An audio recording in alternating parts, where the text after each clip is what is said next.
দর্শক আসসালামু আলাইকুম। টাইম সিলেট এবং সিলেট গতি 420.com থেকে আমরা আসলে সরাসরি লাইভে যুক্ত হয়েছি। আমরা আসলে এই মুহূর্তে অবস্থান করছি বালাগঞ্জ উপজেলার 4 নং পশ্চিম গৌরীপুর ইউনিয়নের 2 নম্বর ওয়ার্ডের আতাসন গ্রামে। এই গ্রামে আসলে আজকে আনুমানিক 1.5 ঘটিকার দিকে এক মর্মান্তিক হত্যাকাণ্ড সংঘটিত হয়েছে। এই গ্রামেরই মরহুম আহমদ আলী সাহেবের বড় ছেলে, যিনি সৌদি আরব প্রবাসী, কিছুদিন আগে তিনি দেশে এসেছেন। আগামী কয়েকদিনের ভিতরে তিনি আসলে দেশের বাইরে চলে যাওয়ার কথা ছিল। জনাব আব্দুল গফুর সাহেব প্রতিপক্ষের হাতে নির্মমভাবে নিহত হয়েছেন। ঘটনা শুনেই আসলে আমরা ওনার বাড়িতে ছুটে এসেছি। এখানে যারা আপনারা উপস্থিত দেখতে পাচ্ছেন, ওনাদের সাথে কথা বলে আমরা যেটি জানতে পারলাম যে যা সম্ভবত জায়গা জমি নিয়ে ওনাদের মধ্যে কিছুটা বিরোধ ছিল। যিনি ঘটনার আজকে হত্যাকাণ্ডের শিকার হয়েছেন জনাব আব্দুল গফুর সাহেব, তার সাথে তাদের প্রতিপক্ষের কিছু জায়গা জমি সংক্রান্ত বিরোধ ছিল। প্রতিপক্ষ তাদের অন্য একটি বাড়িতে এসে গাছগাছালি কাটতে চাইলে তিনি বাধা দিয়েছিলেন। কথা কাটাকাটির জেরের এক পর্যায়ে তারা তার উপর হামলা করে এবং তাকে আঘাত করে হাসপাতালে নেওয়ার পথেই আসলে তিনি মৃত্যুবরণ করেছেন। ইন্না লিল্লাহি ওয়া ইন্না ইলাইহি রাজিউন। এই ঘটনাটি অত্যন্ত মর্মান্তিক একটি ঘটনা। আসলে জায়গা জমি সংক্রান্ত বিরোধ নিয়ে প্রায় সময় এই ধরনের হত্যাকাণ্ড ঘটে থাকে, যা অত্যন্ত অমানবিক একটি ঘটনা বলে আমরা মনে করি। বিষয়টি আমরা আসলে এখানকার যারা উপস্থিত হয়েছেন, এই গ্রামের গণ্যমান্য ব্যক্তিবর্গ, এই ওয়ার্ডের মেম্বার, ঘটনার সংবাদ শুনে বালাগঞ্জ থানার আইন শৃঙ্খলা বাহিনীর যে সব বাইরা রয়েছেন তারাও আসলে ঘটনাস্থলে ছুটে এসেছেন। আমরা তাদের সাথে কথা বলবো এবং বিস্তারিত জেনে আসলে আপনাদেরকে জানানোর চেষ্টা করব। আমরা যদি প্রথমে এই ওয়ার্ডের মেম্বার ভাই, আপনার নামটা জানি কি বলছিলেন? আসসালামু আলাইকুম, আমার নাম মোহাম্মদ হারুন মিয়া। হারুন ভাই, এই যে হত্যাকাণ্ডটি ঘটলো, একজন প্রবাসী তিনি দেশে এসেছিলেন এবং কয়েকদিনের ভিতরে তার আসলে আবার সৌদি আরব চলে যাওয়ার কথা ছিল। আমরা যতটুকু জেনেছি যে এই বাড়ির তারা 5 ভাই সৌদি আরবে বসবাস করেন, 4 ভাই সৌদি আরবে রয়েছেন, 1 ভাই দেশে এসেছিলেন ছুটিতে আসলে তিনি হত্যাকাণ্ডের শিকার হলেন। কি ঘটনা ঘটেছিল, কেন আসলে এই হত্যাকাণ্ড ঘটলো, কারা তাকে হত্যা করলো? অত্যন্ত দুঃখের সহিত আমরা জানাচ্ছি, যেহেতু আমাদের এলাকার এই ঘটনাটা ঘটেছে, আমরা মর্মাহত সবাই। আপনাদের সবাইকে এই কথাটা বলছি যে তোমার কাছ থেকে জানতে চাইছিলেন। সকাল অনুমানিক 10 থেকে একটু লম্বা হয়ে যাবে, যেহেতু আমি সারাদিন এখানে ছিলাম। 10টা বা 11টার দিকে আমার নাম্বারে একটা ফোন যায়। আমি আতাসন পীরের বাজার এই 4 নং পশ্চিম 2 নং ওয়ার্ডে আমার একটা বাজার আরেকটা বৈঠক, সালদেশ বৈঠক ছিল। সেখানে আমরা 10-15 জন মুরব্বী ছিলাম। তো এখানে একটা ফোন নম্বর আব্দুল মানিক মেম্বার সাহেব বলেন যে ভাই আমাদের পুরান বাড়িতেও একটু সমস্যা হয়েছে, একটু ওদিকে আসো। বললাম ভাই ঠিক আছে, একটা বৈঠক আমরা আসতেছি। তো ওইটা আরও এলাকা থেকে আরও অনেক লোকের ফোন টোন গেছে। তো এইটা ফাইয়া আমি ওই যে 40 বৈঠক ছিলাম, ওটা আমরা অনেক মুরব্বী হলে গেলাম এটা একটা ডেট ফালাই দোকা। আর যেহেতু ইনি একটা জামেলা বাজিজার, তো আমরা মুরব্বী হলখানো যাই আমরা। তো এখানে আইয়া আমরা যেটা শুনলাম, তারারে কইলাম ওই যে দিলুমিয়া ওই বাড়িতে গেছেন, গিয়া ওই যে উনি কাজ কাম করতেছেন, ওরা বলছে যে আমাদের বাড়িতে গেছে, গিয়া কাজ কাম করতেছে। ওরা ওইখানে গেছে, দিলুমিয়া ওইখানে নাই। আমরা ওদেরকে বলছি আপনারা বাড়িতে চলে যান। দিলুমিয়ার বাড়িতে গেছি, দিলুমিয়া ময় মুরব্বীরেও কিছু রাগচুক করে কথাবার্তা বলছেন উনি, ওইটা আছে আপনার প্রয়োজনে পাইবেন, ঠিক আছে। আর এরপরে আমরা ওইদের বাড়িতে সাল্লিশে বসার পরে আমরা কইলাম যে আমরা বিষয়টা দেখি। ওদের বিষয়টা দীর্ঘদিন যাবৎ দিলুমিয়া অনেকের জায়গা জমিন কাগজপত্র লেখেন, বাড়িঘর বিভিন্নভাবে দিলুমিয়া এই এলাকায় জড়িত আছে, আপনারা আরও জানতে পারবা। তো ওনারা ওনার বক্তব্য দিছে। আমরা বলছি যে ঠিক আছে আপনারা ময় মুরব্বীকে সুযোগ দেন দেখার। তো ওনারা এক পর্যায়ে সুযোগ দিছেন, হ্যাঁ বলে ঠিক আছে। আমরা দিলুমিয়ার বাড়িতে যাওয়ার পথে ওইদিকে ইব্রাহিম আইসে, দৌড়িয়ে আমরা বাড়িতে পৌঁছিতে পারি নাই। ওদিকে ইব্রাহিম দৌড়িয়ে যাওয়ার পরে আরও তার পিছনে দিলুমিয়া, এরপরে বিলন, মকবুল ওরাও চলে আসছে। ওইখানে সংঘর্ষ বাসছে, ওইখানে ঘটনা ঘটে, কতটুকু জানি। মানে হত্যাকারী পক্ষ কারা? দিলুমিয়া? হ্যাঁ দিলুমিয়া দিলদার হোসেন দিলদার হোসেন। প্রিয় ভিউয়ার্স, আপনারা আসলে শুনলেন এই ওয়ার্ডের রানিং মেম্বার যিনি ছিলেন, তিনি সাবেক মেম্বার, তিনি ঘটনা শুনে সকালবেলা এসেছিলেন এবং উভয় পক্ষের সাথে কথা বলে তারা আলোচনার মাধ্যমে এটা শেষ করতে চেয়েছিলেন। কিন্তু তারপরও যিনি হত্যাকাণ্ডের শিকার হয়েছেন, যারা তাকে হত্যা করেছে, দিলুমিয়া গংরা সেটি না মেনেই জনাব আব্দুল গফুর সাহেবকে হত্যা করেন। তারা আসলে তাকে কি দিয়ে আঘাত করেছিলেন? ওই যে লম্বা লম্বা সুলফি ছিল, ওই কি যে বলেন লম্বা লম্বা সুলফি। শরীরের কোন অংশে আঘাত করা হয়েছে? শরীরের আমি ওইটা দেখি নাই, সরাসরি দেখি নাই। আমরা এখানকার স্থানীয় আর যারা ছিলেন, উনি ছিলেন আব্দুল, উনি ছিলেন। জানেন, আমরা আপনাদের সাথে একটু কথা বলি, যদি আপনারা আমাদেরকে একটু বিষয়টা বলেন, মানে আসলে কি হয়েছিল, কি কারণে মানে এরকম একটা হত্যাকাণ্ড ঘটলো? একজন প্রবাসী দেশে বেড়াতে এসেই নিজের প্রাণ হারালেন। আসসালামু আলাইকুম। এটা আমার পুরান বাড়ি, আমার আপন চাচাতো ভাই। এই ফ্যামিলির তারা হইল 5 ভাই। 5 ভাইয়ের সব বড় ভাই আমার আপন, ছোট বইনের জামাই। আমার কাছে সকালবেলা আমার ভাই ফোন দিছে যে ভাই 20,000 টাকার প্রয়োজন।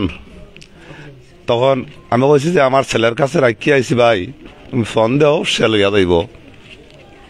হওয়ার আধা ঘন্টা ফরফরি একটা ফোন দিছে ভাই যে আমার যে বাড়িটা নিয়ে মামলা চলের, এই বাড়িতে দিলু তার সঙ্গভঙ্গ লইয়া কি আমার বাড়িতে উঠিয়া গাছ বাস খাটের।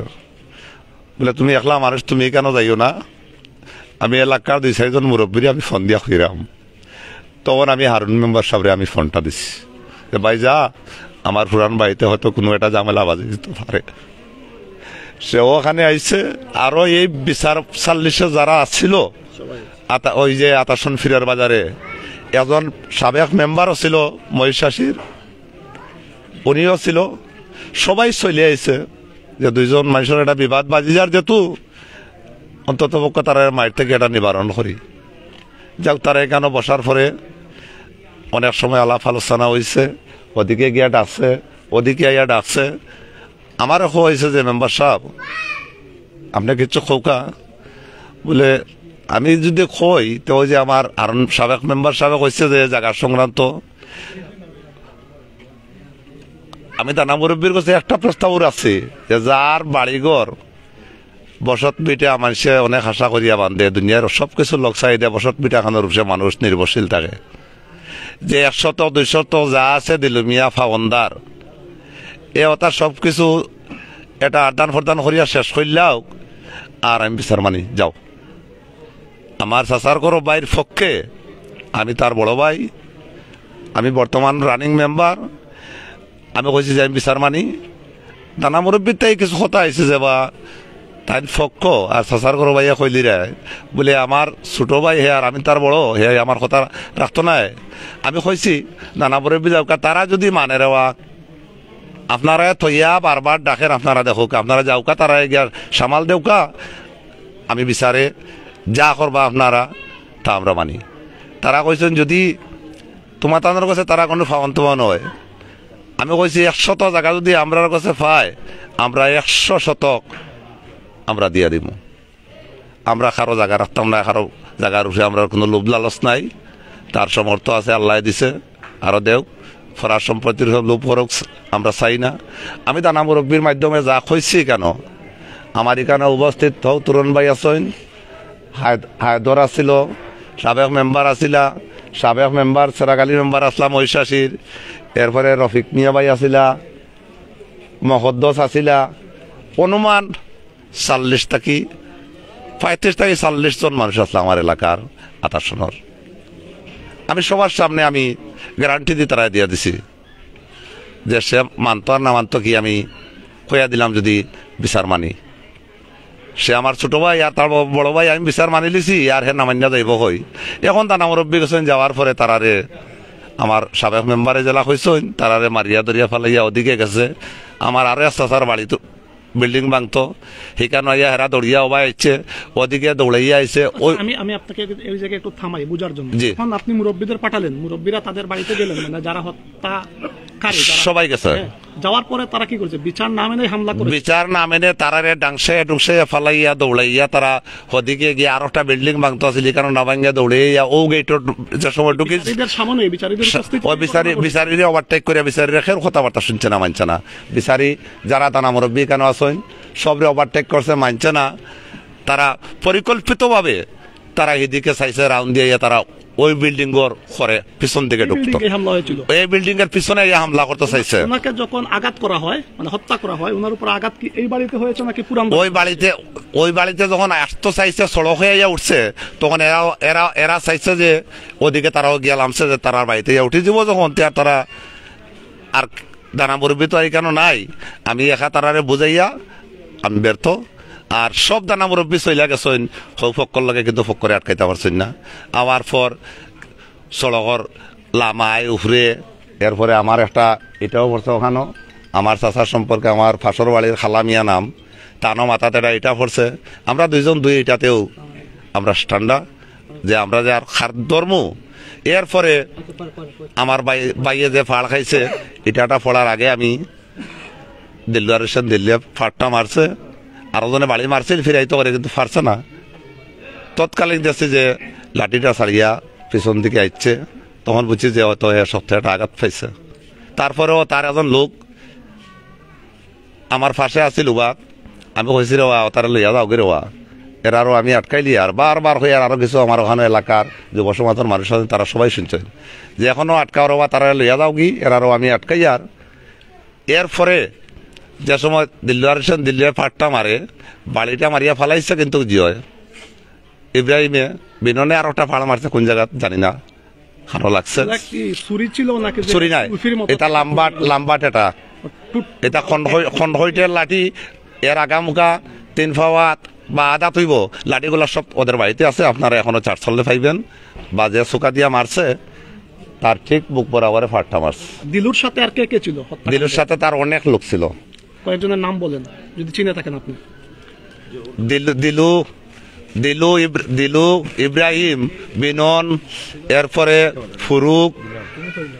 ফুরুক তার ভাই ময়না, বরকত, এরপরে লিয়াকত, মুক্তার, এরপরে মকবুল, আব্বাস, হাসান, জায়েদ, ফারুক, এরপরে আরো কিছু লোক আছে, আমরা অজানা, আমরা অপরিচিত।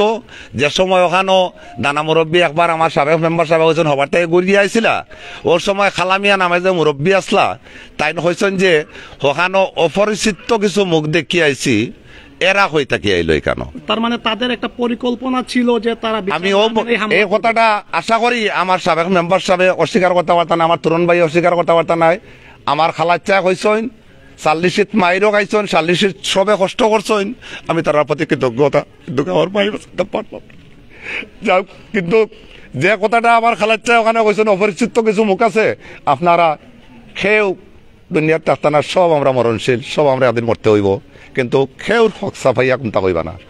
অপরিচিত কিছু মুখ আছে ওখানে দেখি আইছে, কিন্তু এখানে তাই নাম মাংসেন না। আমরা এই অজানা তত্ত্বটার নাম মেনশন আমরা খুঁজিয়া লইমু। আপনারা প্রশাসন আমার ওসি স্যার আইসেন, তদন্ত স্যার আসেন, ইনচার্জ যাবা যারা এখানে আসেন, আমি সবাই প্রতি কৃতজ্ঞতা প্রকাশ করি, যেহেতু আমার এই বিষয়টা তারা সময় দিয়ে কষ্ট করা। আমি এই বলে আর কিছু হওয়ার নাই, আমি কোনো বাসা হইয়ার না আমার বাইয়ার আইসি। সালাম আলাইকুম। প্রিয় দর্শক, আসলে আপনারা এতক্ষণ শুনছিলেন কিভাবে এই প্রবাসী আব্দুল গফুর সাহেবকে আসলে হত্যা করা হয়েছে। আসলে এই পৃথিবীতে কিন্তু আমরা কেউ থাকবো না, আমাদের সবাইকে একদিন চলে যেতে হবে। এই যে জায়গা জমি বাড়ি গাড়ি সম্পদ এগুলো কিন্তু আমাদের সাথে যাবে না। তারপরও আমরা এই দুনিয়ায় দেখা যায় যে এক হাত জায়গার জন্য, একটি গাছের জন্য আমরা একই এলাকার বাসিন্দা, একই প্রতিবেশী, একই পঞ্চায়েতের মানুষ একসাথে নামাজ পড়ি, একসাথে উঠি বসে চলি, তারপরও আমরা আসলে এতই অমানুষ হয়ে যাই যে একজন আরেকজনকে হত্যা করতে দ্বিধাবোধ করি না। এই যে প্রবাসী জনাব আব্দুল গফুর সাহেব, তিনি সুদূর প্রবাসে থাকেন, তিনি একজন রেমিটেন্স যোদ্ধা, তিনি দেশের অর্থনীতির একজন চালিকা শক্তি। দেশে এসেছিলেন হয়তো আত্মীয় স্বজনের টানে, মা বাবা পুত্র সন্তানের টানে, দেশে এসে আসলে তিনি হত্যাকাণ্ডের শিকার হয়েছেন। তিনি কিভাবে হত্যাকাণ্ডের শিকার হয়েছেন, কি পরিস্থিতি হয়েছেন, আপনারা আসলে রানিং মেম্বার সাহেবের মুখ থেকে বিস্তারিত শুনেছেন। আসলে সালিশ বৈঠক অমান্য করেই তাকে হত্যা করা হয়েছে। মেম্বার সাহেব স্পষ্ট যারা এই হত্যাকাণ্ডের সাথে জড়িত ছিলেন তাদের নাম বলেছেন। আমরা আবার একটু তুরুন ভাইয়ের সাথে যাব, তার আগে যদি আমরা দেখতে পাচ্ছি যে ঘটনার সংবাদ শুনে আমরা যারা সংবাদকর্মীরা যাবে ছুটে এসেছি, সেইভাবে এখানে ছুটে এসেছেন বালাগঞ্জ থানার অফিসার ইনচার্জ জনাব ফরিদ সাহেব। আমরা একটু ফরিদ সাহেবের সাথে একটু কথা বলবো যে ওনারা এখানে এসেছেন, ওনারা আসলে গ্রামবাসীর সাথে কথা বলেছেন, ওনারা আসলে কি জানতে পারলেন, যদি আমরা একটু ফরিদ ভাইয়ের কাছ থেকে শুনি। বিসমিল্লাহির রহমানির রহিম। সম্মানিত সাংবাদিকবৃন্দ, আমি অনুমান 3টা 15টা 40-45 হওয়ার সময় মানিক মেম্বার সাহেব ফোন করছে, স্যার আমার বাইকে মেরে ফেলছি। আমি সাথে সাথে কী করলাম, আমার ফোর্স এবং আমার অফিসার তদন্তকে এবং আমার সাব ইন্সপেক্টর যারা আছে, আমরা প্রায় 15 জন নিয়ে মুভ করছি। আগে আমরা পাঠাইছি 6 জন, এবং আমরা আসার পর রাস্তা শুনতে পারলাম যে ব্যক্তি উসমানীতে মারা গেছে। তা আমরা আসার পর আসামিদের ধরার জন্য আমরা বিভিন্ন তথ্য সংগ্রহ করতেছি, এবং তাদেরকে নৃশংস হত্যাকাণ্ড যাতে ভবিষ্যতে আর না করতে পারে যাতে দৃষ্টান্তমূলক শাস্তি আমরা আওতা আনতে হবে তাদেরকে, আমরা এই চেষ্টা অব্যাহত আছি এবং তাদেরকে ধরার জন্য আমরা আমাদের টিম অলরেডি আমরা বিভিন্ন জায়গার মধ্যে রেডি করে রাখছি। আশা করি ইনশাআল্লাহ চিনি তাদেরকে আমরা গ্রেপ্তার করতে পারবো এবং এই গফুর সাহেবের যে মৃত্যু, প্রবাসী মানে রেমিটেন্স যোদ্ধা যে আমাদের ছেড়ে চলে গেছে, কিন্তু আমাদের দেশের একটা সম্পদ ছিল, তো তার মৃত্যুটা মেনে নেওয়া যায় না। এটা আসলে এটা খুব মর্মান্তিক মৃত্যু। এভাবে একটা লোককে অযথা এককভাবে তার প্রতি নৃশংস হত্যা করছে, এটা আমরা আমাদের প্রশাসনের পক্ষ থেকে নিন্দা জানাই জ্ঞাপন করছি। আমাদের এই পুলিশ সুপার মহোদয়কে, আমাদের এই ওসমানীনগর সার্কেল সবাই পক্ষ থেকে আমরা নিন্দা জ্ঞাপন করছি, আমাদের পুলিশ বাহিনীর পক্ষ থেকে। আশা করি আমরা তাদেরকে আমরা অচিরেই আইনের আওতায় নিয়ে আসবো। ধন্যবাদ সবাইকে। আসসালামু আলাইকুম। ধন্যবাদ বালাগঞ্জ থানার অফিসার ইনচার্জ ফরিদ সাহেবকে। উনি আসলে বললেন যে ঘটনা সংবাদ শুনে উনি আনুমানিক বেলা 3:40 দিকে তার টিম নিয়ে ছুটে এসেছেন এবং ওনারা যাবতীয় তথ্য উপাত্ত সংগ্রহ করছেন এবং খুনিদের ধরার ব্যাপারে উনি দৃঢ় প্রত্যয় ব্যক্ত করেছেন। আমরাও আইন শৃঙ্খলা বাহিনীর প্রতি উদাত্ত আহ্বান করব, অপরাধী যেই হোক, অপরাধীর কোনো পরিচয় নেই। অপরাধী পরিচয় একটাই হচ্ছে, সে হচ্ছে অপরাধী, সে সন্ত্রাসী, সে খুনি। অপরাধীদেরকে দ্রুত গ্রেফতার করে আইনের আওতায় নিয়ে আসুন। তাদেরকে নিয়ে আসলে সকল তথ্য বের হয়ে আসবে এবং অপরাধীদের বিচার নিশ্চিত করুন। আমরা চাই না জনাব আব্দুল গফুর সাহেবের মতো আর কোনো প্রবাসী, আর কোনো ভাই, আর কোনো বন্ধু এভাবেই দেশে এসে অকালে প্রাণ হারান। আমরা আবার একটু সাবেক মেম্বার সাহেবের কাছে যাব। মেম্বার সাহেব, ঘটনাস্থলে তো আপনি যেহেতু ছিলেন, মানে হত্যাকাণ্ডের সাথে কারা কারা জড়িত ছিল, যদি আপনি একটু স্পেসিফিকলি কয়েকজনের নাম আমাদেরকে বলতেন। যেহেতু আপনি ছিলেন, আপনি এই ওয়ার্ডের সাবেক মেম্বার, আপনি তো তাদেরকে অবশ্যই চিনেন। হত্যাকাণ্ডের সাথে কারা কারা জড়িত ছিল? ওইখানে দৌড় দিয়ে যারা আসে, যে ইব্রাহিম আসছে, বিলন আসছে, দিলদার হোসেন দিলু আসছে, মকবুল আসছে, নাম হায়দর, আব্বাস, ফুরুক, লিয়াকত, বরকত, ওরাই ছিল। আচ্ছা, গফুর ভাইয়ের উপর কি প্রথম আক্রমণ দিলু সাহেবই করেছেন? ওরা তো করেছে, ওরাই ছিল, দিলুই করেছে। আমরা সাবেক মেম্বার এবং বর্তমান মেম্বার এবং ওসি সাহেবের বক্তব্য নিলাম। প্রিয় ভিউয়ার্স, আসলে আপনারা শুনলেন যে কিভাবে একজন প্রবাসীকে হত্যা করা হয়েছে। আপনারা যারা দেশ এবং বিদেশ থেকে আমাদের সাথে লাইভে যুক্ত হয়েছেন, আপনাদের প্রতি আমাদের বিনীত অনুরোধ থাকবে, লাইভটুকে একটু শেয়ার করে ছড়িয়ে দিন যাতে একটি ভাইরাল হয় এবং এই রকম হত্যাকাণ্ড যেন দেশের আর কোথাও না ঘটে। ফেন্সুগঞ্জে এর আগেও আর কয়েকটি হত্যাকাণ্ড ঘটেছে, বালাগঞ্জে এর আগেও আরেকটি মর্মান্তিক হত্যাকাণ্ড ঘটেছিল। আপন দুই সহোদরকে যাওয়ার পথে রাস্তায় কুপিয়ে নির্মমভাবে হত্যা করা হয়েছিল। আমরা চাই না আমাদের এলাকায়, শান্তির জনপদ এই সিলেটে এরকম কোনো হত্যাকাণ্ড ঘটুক। আপনারা কি আর কেউ কিছু, মানে প্রত্যক্ষদর্শী এখানে ছিলেন, এরকম ঘটনাস্থলে এরকম কেউ আছেন, এখানে কিছু বলবেন? মকদ্দস ভাই, আপনি মকদ্দস ভাই, ঘটনাস্থলে আপনি ছিলেন? আমি ছিলাম, মেম্বার ছিলাম, আরো লোক ছিল। গফুর ভাইকে কিভাবে হত্যা করা হয়, কারা হত্যা করে? গফুর ভাইরে হত্যা করা হয়েছে ওইভাবে, আমরা এখান থেকে গফুর ভাইয়ের বাড়ি ছিলাম অনেক লোক, এখান থেকে জমাট আসলাম। এরপরে এখান থেকে উঠিয়া দিলুমিয়ার বাড়িতে আমরা রওনা দিছি। ওই জায়গাত গেছি, গিয়ে সড়ক অবস্থান নিছি। নেওয়ার সাথে সাথে খালি আমরা হারুন মেম্বার, আমি, এই ধরনের আরো মানুষ আসলা, আমরা সাথে লোক আসলা। এখানে খালি অবস্থান করছি। দিলুমিয়ারে কিছু জিজ্ঞাসাবাদ করা লাগে যে আপনি বিচারটা মানো। ওই সময় তার যে সাসারগড়ের বাইরগড়ের বাতি যাও যে ইব্রাহিম আর মিলন, ওরা হঠাৎ করে দিলাম পশ্চিম দিকে দিয়ে দৌড় দিল। তো ওদের বাড়িতে একদম ফাঁসাফাঁসি, অল্প জায়গা মধ্যখানে। তো ওরা যে সময় দৌড় দিল, আমরা কইলাম যে ওরা এখানে দৌড় দেখি, আমরা তো আসছি সবাই 40-এর জন্য, এরা দৌড় দেখি। ওই সময় ওখান থাকি ওরা গাইল দিছে, ঠিক আছে, গাইল দিয়ে এখানে দৌড়িয়ে আসছে। আসার পরে ওদিক থেকেও কিছু মানুষে হয়তো কথা, আমরা তো দূরই তো একটু ফলো করতে পারি না, তবে আসার ব্যাপারে বুঝতাম পারছি। ওদিক থেকে সুর দিছে, দেওয়ার সাথে সাথে তারা ওই দিক থেকে দেখলাম লাঠি ছোটা, লম্বা লম্বা লাঠি ছোটা নিয়ে সবাই তারা এগিয়ে আসলো। আসার পরে ও জমিনুরার দিকে দিয়ে লামিয়া ওখান থাকি ওই দিকে থেকে কিছু লোক গেছে, যাওয়ার সাথে সাথে তারা সামনাসামনি আক্রমণ হয়ে গেছে। হওয়ার পরে আমরা এই সময় যে দুদিকে যে 40 যারা যে বা আসলাম এখানে যে মিডিয়ারি করতাম, মিডিয়ারি করার আমাদের এমন কোনো একটা সমর্থ রয়েছে না। যেভাবে ইট দি মারা আরম্ভ হয়েছে, ইট পাটকেল সুরা আরম্ভ হয়েছে, এখন আমরা তো মাঝখানে ঢুকতে পারি না।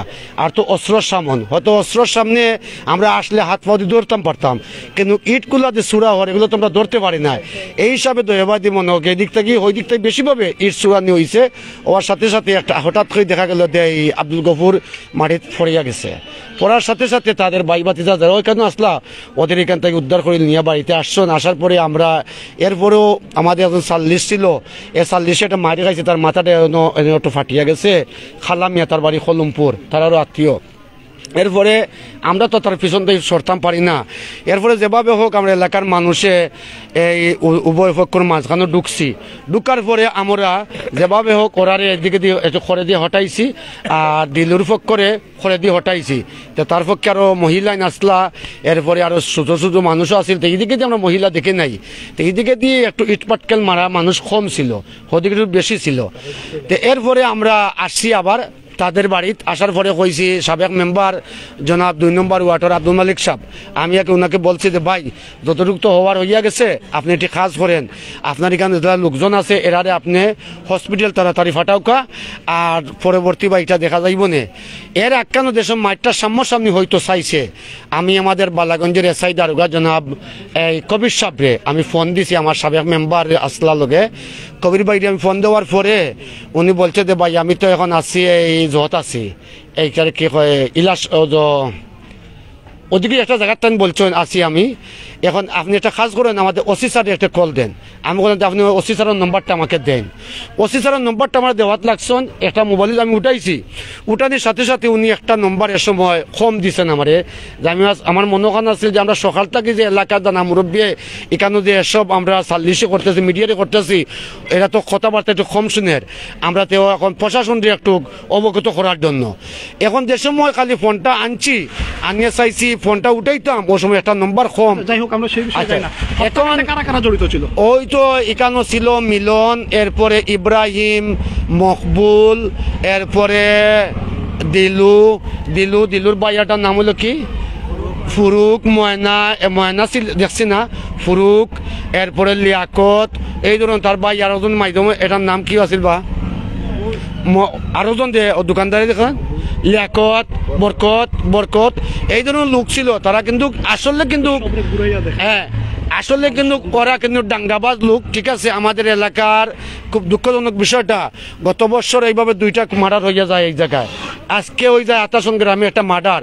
আমরা প্রশাসনের কাছে ন্যায্য বিচার চাই, যারা যেভাবে এইটা আমরা আবেদন জানি সবার, আমাদের এলাকাবাসীর আবেদন এবং সরকারের প্রতি এবং প্রশাসনের প্রতি যে ন্যায় বিচার করতে এইভাবে যারা হত্যাকাণ্ড করে, তাহলে এইভাবে যদি হত্যাকাণ্ড শুরু হয় তাহলে তো প্রতি বছর যদি আমাদের মানুষ এভাবে মারে এখন যার শক্তি আছে, তাহলে তো আমরা এই দেশে বাস করার সংকট পড়ব। আমাদের আবেদন, আমরা এগুলা সুস্থ বিচার আপনাদের মিডিয়ার মাধ্যমে আমরা পাইতাম। ধন্যবাদ আপনাকে। প্রিয় ভিউয়ার্স, আমরা আসলে লাইভটি শেষ করব। আমরা এই ওয়ার্ডের সাবেক মেম্বার, বর্তমান মেম্বার এবং এই গ্রামের যিনি প্রত্যক্ষদর্শী ছিলেন, এখানে আপনারা শত শত মানুষের উপস্থিতি দেখতে পাচ্ছেন। সবার বক্তব্য থেকে একটি কথা বেরিয়ে আসছে যে সালিশ বৈঠক না মেনে, শালিক বৈঠককে উপেক্ষা করে, অমান্য করে প্রকাশ্যে দিবালুকে দেশের একজন রেমিটেন্স যোদ্ধা, একজন প্রবাসী আব্দুল গফুর সাহেবকে দিলু মিয়া এবং তার গং অর্থাৎ তার সাথে যাদের নাম বলা হয়েছে তারা নির্মমভাবে হত্যা করেছেন। আমরা এই হত্যাকাণ্ডের তীব্র নিন্দা জানাই এবং আইন শৃঙ্খলা বাহিনীর প্রতি আমাদের উদাত্ত থাকবে। হত্যাকারীদের আপনারা দ্রুত গ্রেফতার করে আইনের আওতায় নিয়ে আসুন এবং বিচার নিশ্চিত করুন। আমরা এই ধরনের হত্যাকাণ্ড আসলে দেখতে চাই না। আমরা এখানে লাইভটি শেষ করব। সাবেক ইউনিয়ন বিএনপির সেক্রেটারি যিনি মারা গিয়েছেন, আচ্ছা মেম্বার সাহেব, আচ্ছা যাই হোক। প্রিয় ভিউয়ার্স, আপনাদের প্রতি আমাদের শেষ অনুরোধটুকু থাকবে, আপনারা সবাই যারা লাইভে যুক্ত হয়েছেন প্লিজ যে যেখান থেকে লাইভে যুক্ত হন না কেন আমাদের লাইভটুকু একটু শেয়ার করে ছড়িয়ে দিন, যাতে অন্তত এই জিনিসটি সব মানুষের নজরে আসে এবং আমরা আসলে এই হত্যাকাণ্ডের তীব্র নিন্দা জানাই এবং হত্যাকারীদেরকে আবারও দ্রুত আইনের আওতায় নিয়ে আসার উদাত্ত অনুরোধ জানিয়ে আহ্বান করে আমরা লাইভটি এই পর্যায়ে শেষ করব। আর যদি কারো কি কোনো কিছু বলার আছে, কেউ কিছু বলবেন? তার নাম্বার গেছে, চলো একটু তার নাম্বার গেছে, আমরা আসলে যার চলে যায় সেই বুঝে হয় বিচ্ছেদের যন্ত্রণা। তিনি সন্তান হারিয়েছেন, তিনি অত্যন্ত 8%, তিনি অত্যন্ত আসলে মর্মাহত, বেদনা হতো। সন্তানকে হারানোর পর থেকে তার মা আসলে বারবার মুচড়া যাচ্ছেন, আত্মীয় স্বজন তার পাশে ছুটে এসেছেন। তিনি একজন বয়োবৃদ্ধ মহিলা, সন্তান হারিয়ে তিনি আসলে পাগল প্রায়। আমরা আসলে একটু এই মুহূর্তে আমরা জানি কথা বলার মতো মানুষের কোনো মানসিকতা থাকে না। আমি যদি আমার বাইকে হারাতাম, আমারও আসলে এই মুহূর্তে কথা বলার কোনো মানসিক অবস্থা থাকতো না। আর তিনি তো মা, তিনি তো এই সন্তানকে আসলে বুকে ধরেছেন, তার মানসিক অবস্থা আসলে খুবই খারাপ। তিনি তার সন্তান হারিয়ে কাঁদছেন। তারপর আপনি মুরব্বী মানুষ, আপনি আপনার সন্তান হারিয়েছেন, মানে আপনার ছেলে মানে কারা হত্যা করছে? আমার ছেলেরে দিল্লিয়ে আর বিননে মারছই আর বেটিনতে আইয়া একেবারে দিও করিলে সারা বাড়ির বেটিনতে আইয়া যাইয়া খানা করলে না দিও গিয়ে মাছন পা দুইটা আমার পুত্রে মাছন আমি পাশের বদলা বাসি চাই আমি আর কোনটা চাই না বাবা ওর আমি পাশের বদলা বাসি চাই আমি কোনটা চাই না আমার কোনটা চাই না আমি পাশের বদলা বাসি চাই আমার বড় প্রিয় দর্শক, আপনারা শুনলেন আসলে তার মা আজাহারি করছেন, তিনি তার সন্তানের হত্যাকারীদের বিচার চাচ্ছেন, তিনি আর কিছু চাচ্ছেন না। পৃথিবীর প্রত্যেক মা এই কথাটাই বলবেন যে আমার সন্তানকে যারা হত্যা করেছে আমি আমার সন্তানের হত্যাকারীদের বিচার চাই। এখানে যারা গ্রামবাসী উপস্থিত হয়েছেন সবাই একই কথা বলছেন, আসলে হত্যাকারীদের বিচার চাই। আমরা একটু, আপনি ওনার মামা হন, মারা গেছেন, আসলে আপনি এই বিষয়ে কি বলবেন? আসসালামু আলাইকুম রহমতুল্লাহ। যে সংক্ষেপে আমি আমার আপন বাগনা, আমার বড় বোনিগরের বাগনা, পয়লা বাগনা, এই যারা হত্যা করছে আরেকবার আমার বাগনারে হত্যা করার উদ্দেশ্যে তারা আরেকবার তারা মারছে, আরেকবার তারা আমার আরেক বাগনারে তারা হত্যা করার উদ্দেশ্যে আমার বোনের জামাই যে আছে আসলা, আমার বোনের জামাইরেও তারা একবার মানে মারছে, এমন ভাবে মারছে, ডেগার দি ফাড় মারছে, ওই মানে ফাড় মারায় আমার বোনের জামাইও মারা গেছেন, মানে আর উনি সুস্থ হয় নাই। এখন আমি প্রশাসনের কাছে আমি মানে করদূরে মিনতি করব যাতে আমার বাগনার সুষ্ঠু বিচার হয়, প্রশাসন যাতে আসামি যাতে অতি সত্তর ধরা হয়। আমার আর কিছু হওয়ার নাই, আমি কোনো ভাষা আমি কথা বলতে পারতেছি না। এই বাগনা আমার প্রথম বাগনা, ওরা 5 ভাই, এ সবার বড়, আমাদের পয়লা বাগনা। আমার আর কিছু হওয়ার নাই, আপনার কাছে আমার এই দাবি। আসসালামু আলাইকুম।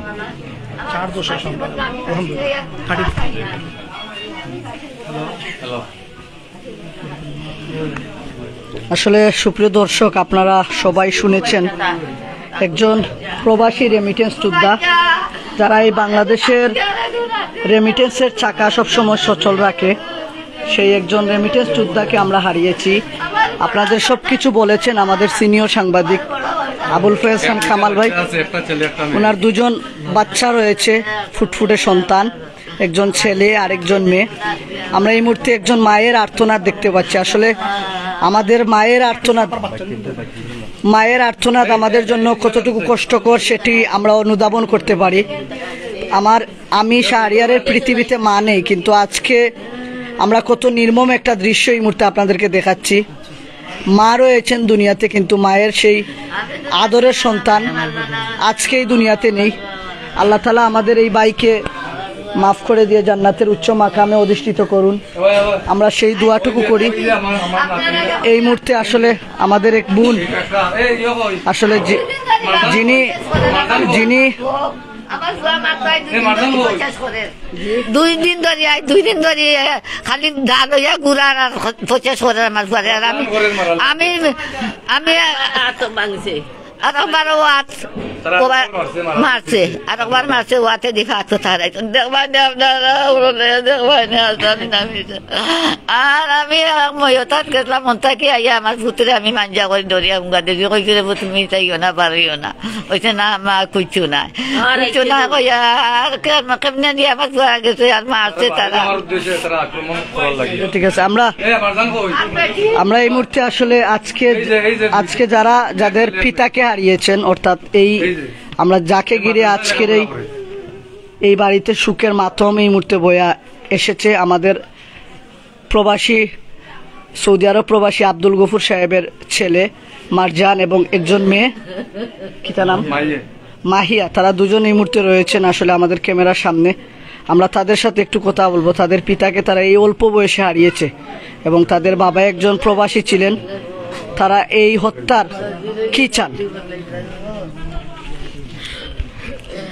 আসসালামু আলাইকুম, আমি মোহাম্মদ মারজান। তো আমি আজকে মাদ্রাসা ছিলাম, তখন হঠাৎ করে আমার বড় ফুফু সেখানে গেলেন, যাওয়ার পর আমাকে বললেন যে বাড়িতে সামলানো চলে।